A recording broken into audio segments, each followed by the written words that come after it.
Livi laNkulunkulu encwadzini yaMark chapter number 4 verse number 17. Kepha babebede timbanze letishona ngalokwenele. Balibamba kwesikhashana nje bathi ngekuhlaselwa tilingo netinhlupheko ngenxa yalo basheshe bahlubuke. Gcwala livi mntwana sekhaya, dlani livi. Bani ngumuntu welivi, phila livi. Ngaphandle kwelivi angeke ulibone lelidlalako. Livi mntwana sekhaya, lelidala tintfo tenteke. Livi mntwana sekhaya, leliyawukulwela likuphumelelise. Noma ungazusho ukuthi uyathandaza, na ungenalo livi, nalingekho livi, uba ngumsindo njengoba livi lelidala tintfo. Gcwala livi mntwana sekhaya, lala sifunza khona. Jesu ubeka umfanekiso wenhlanyelo leyawela elidvaleni. Uthi kuwela kwayo ladvaleni noma yamila ayizange ibe netimphandze ngoba kungekho la ingasima khona. Uthi-ke banjalo bantfu labalivako baliva balemukele balijabulele mane kungalidli kwabo kungahlali evini kwabo kuyawenta ukuthi nakufika timbi kufika imimoya bavele basheshe bahlubuke. They have no real roots in themselves. Mhlobo wami, kungagcwali livi kwenta ukuthi nakufika timbi umuntu wakhona sowumuva ukuthi yena angayisotha lento, yena phela angatilungisa lethu, angambhamula umuntu. When troubles or persecution arises on account of the word, they immediately get offended, they become displeased or restful, and they stumble and fall away. Bawalula. Mntwana sekhaya, ngaphandle kwelivi awukwati kusima. Ngaphandle kwelivi mntwana sekhaya angeke ukhone empilweni. Gcwala livi. Livi leliyawukunika i-direction. Livi mntwana sekhaya leliyawukucinisa ngetikhathi tebulukhuni ngoba timphi titele kutowuhlola livi. Tithi tingakhanza ukuthi leli livi alinatimphandze, avele umuntu wakhona awelula. Mhlobo wami, angikuncenge, livi leliyawukuphephisa, livi leliyawukwenta uphumelele. Sawubona mhlobo wami, sawubona mntwana sekhaya. Nanamhla ekuseni kwaphinzwa kwaba yintokodo kimi kukubingelela kulo ligama lelihle leliphakeme nalelinamandla, igama lenkosi yethu Jesu Kristu. Nasi singwasethu sekuphila babe wethu uNkulunkulu asidekele sona encwadzini yaJoshua chapter number 9 verse number 25 uthi, manje-ke sesisesandleni sakho, yenta kithi loko lokubonakala kukuhle kuwe.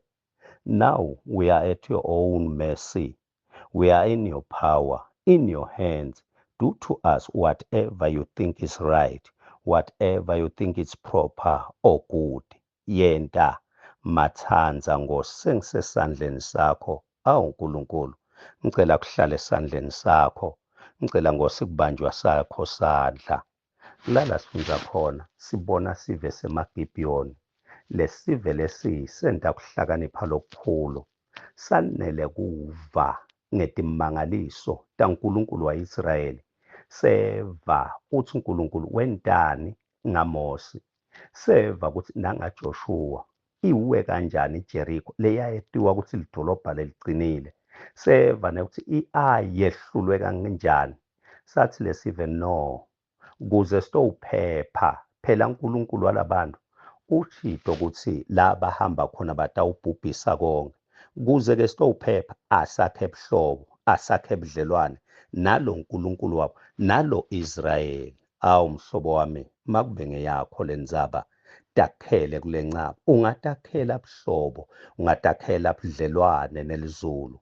Lithi-ke labantu laba balandza timbongolo tabo, bathathe amasaka lamadzala, bawadzabula bawachibela, bathatha tinkwa lesetikhunzile letomile, bafaka tona kwangathi vele bachamuka khashane baconza ka-Israyeli netimphahla tabo, timphahla letinzala letidzabukile tachithelwa. Bathi-ke nabefika-ke ku-Israyeli bathi, sichamuka khashane, sitowakha buhlobo nani, sivile ngalo nkulunkulu wenu, sesicela kuba tihlobo kuba bangani benu. Lithi Israyeli, walingeka wakha isivumelwano nabo ukuthi ngeke abente lutho bathi ababahlobo babo. Bathi nje kungaphela emalanga amathathu wadiscover Israel ukuthi hawu labantu bomakhelwane bala iJordani nje. Wathatha athi Israel ngekuthukuthela ukuthi cha phela thina ekuthi wesibulala konke. Bathi nabayofika basendleleni wathi Joshua no ngeke kulunge kwakho isivumelwano la. Awumhlobo wami noma ngabe kufa bese kukufanele budlelwane bakho wabakha Zulu uphephile. Kuphepha kwakho kusebutheni buhlobo budlelwane lezulu sowubentile. Ngaze ngakhumbula Mordekhai sigodho sasesimisiwe kuMordekhai donke tinkomba sekumenyethelwe kwentweni elithile ukuthi ngiyaqedza ngaye. Kepha bathi bayabuka bakhanza ukuthi lizulu kunebudlelwane naMordekhai lase liyasukuma lizulu. Mntwana sekhaya kwakha budlelwane nenkosi kwakha budlelwane nelizulu kuyawukwenta uphephe. Lesive lesi lithi so Joshua did not allow them to be killed. So Joshua did this and delivered them from the hands of the Israelites. They did not kill the Gibeonites. Mntwana sekhaya indlela yokuphepha ikhona. Balekela kunangu simakade yakha buhlobo naye noma ngabe besewumiselwe ini noma ngabe besekuhlelweni noma ngabe bekuhlangene bathakathi buhlobo budlelwane bakho nelizulu. Lizulu litakusukumela litakumela. Ukhona lofuna kukuvikela, ukhona mntwana sekhaya lofuna kukulwela. Hlakanipha gijimela kunaNkulunkulu otakuphephisa, kunaNkulunkulu otakulwela kuvikele. Sukuma mntwana sekhaya akube ngeyakho lendzaba utakhele kule ncaba. Bengikuncenga akusana ndzaba ukuthi empilweni kuke kwentekane noma sewuchamuka umanikiniki noma sewuchamuka unjani, but lalela lokuya ukusida budlelwane bakho naNkulunkulu kuyakwenta uphephe lokho. Babe wethu longcwele, babe wethu lophilako, babe wethu lowethembekile, ngiyasonzela kuwe Nkosi ngakha budlelwane nawe ngiside babe ngifihle. Ngicela kuba sesandleni sakho, ngicela kufihlwa nguwe, ngicela kubanjwa nguwe. Lithumo lonke baba libuyele kuwe egameni likaJesu Kristu. Amen.